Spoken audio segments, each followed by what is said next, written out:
नाही माय बाप. अरे या धन्याचा अट्टा धरला, सत्तेचा अट्टा धरला, अरे मुठभर मातीचा अट्टा धरला, आम्ही वतनाचा अट्टा धरला. अरे आम्ही आमच्या माणसाचा घात केला माय बाप. आज घात झाला, राजांचा घात झाला. कुणामुळे? मुठभर मातीसाठी, वतनासाठी.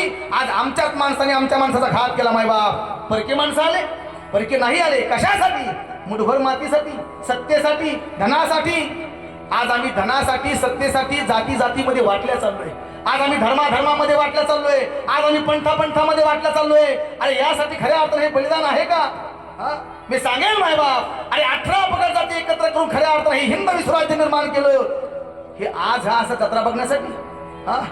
कधीतरी बदललं पाहिजे मायबाप. आम्ही अरे मुठभर सत्तेसाठी आम्ही आमचा इमान विकायला निघलो मायबाप. अरे बघा काहीतरी माझ्या धर्मवीर संभाजीराजांकडं अरे देहाचं बलिदान केलं मायबाप. 40 दिवस रक्ताच्या थारुळ्यात न्हाला माझा राजा. अरे कुणासाठी? कुणासाठी न्हाला? तुमच्या आमच्यासाठी. आणि आमच्याकडे जर बघितलं तर आम्ही सत्तेसाठी, आम्ही धनासाठी, अरे आम्ही मुठभर मातीसाठी, पैशासाठी आज आम्ही विखरल्या चाललोय. आज आम्ही जाती जातीमध्ये वाटतोय. अरे हा कोळी, हा वंजारी, हा मराठा, अरे हा धनगर. मायबाप माझ्या राजानं एकच म्हणावं, अरे ही तो स्त्रींची इच्छा. काय? हे स्वराज्य निर्माण व्हावे, हे तो स्त्रींची इच्छा. फक्त हिंदवी स्वराज्य, अरे फक्त मराठा. मराठा या शब्दाचा वेगळा चुकीचा अर्थ करू नका राजा. अरे मराठा म्हणजे काय? तर 18 अपगड जाती एकत्र करून त्या ठिकाणी हे हिंदवी स्वराज्य ज्या शब्दावरती निर्माण झालं ना, तो शब्द म्हणजे मराठा आहे. विठाला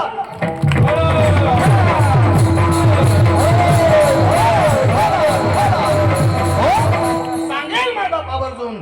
काल राजांच्या समाधी पुढे गेलो, समाधीला स्पर्श झाला मायबाप. अरे अंगावरती शहारे आले. काय चेतना आहे, काय ताकद आहे मायबाप. झुकेगा नाही साला पुष्पा पाहण्यापेक्षा माझ्या धर्मवीर संभाजी महाराजांचा छावा बघा. अरे जीवन परिवर्तन होईल. आज रोज गर्द आहे. लोकांना आता कळायला लागलं बरं का, कळायला लागले लोक. हे येड्या लोकांच्या मध्ये लागू नका. काय तुम्हाला कळली माझी भाषा?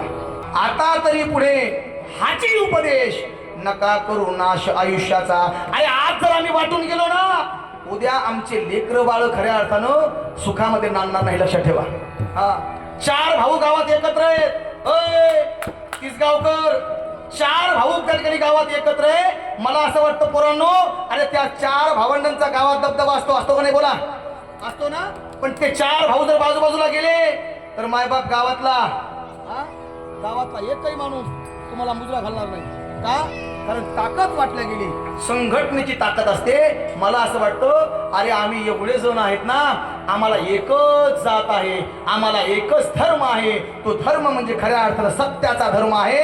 अरे धर्म म्हणजे काय? नीतिमत्तेने जगणं म्हणजे धर्म आहे. धर्म म्हणजे काय? सत्यानं वागणं म्हणजे धर्म आहे. अरे कोण्याही जीवाचा न घडो मत्सर अर्थात धर्म आहे. मला असं वाटतं माझा देव खऱ्या अर्थानं धर्माचा आहे. कारण यदा यदा हि धर्मस्य ग्लानिर्भवति भारतः, तो सत्य आहे. सत्य तू विठ्ठला. अरे मला असं वाटतं आमच्या सगळ्यांची एकच जात आहे. ती जात म्हणजे खऱ्या अर्थानं तो भगवान परमात्मा विटेवरती उभा आहे. हा वारकरी संप्रदाय, हा हिंदू धर्म, अरे ही खरी जात आहे. सत्याच्या जगामध्ये आहे ना, ही खरी आमची जात आहे.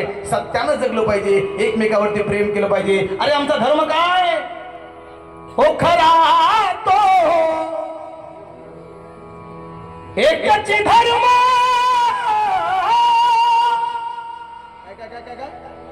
हो जगाला प्रेम अरे पावे राम.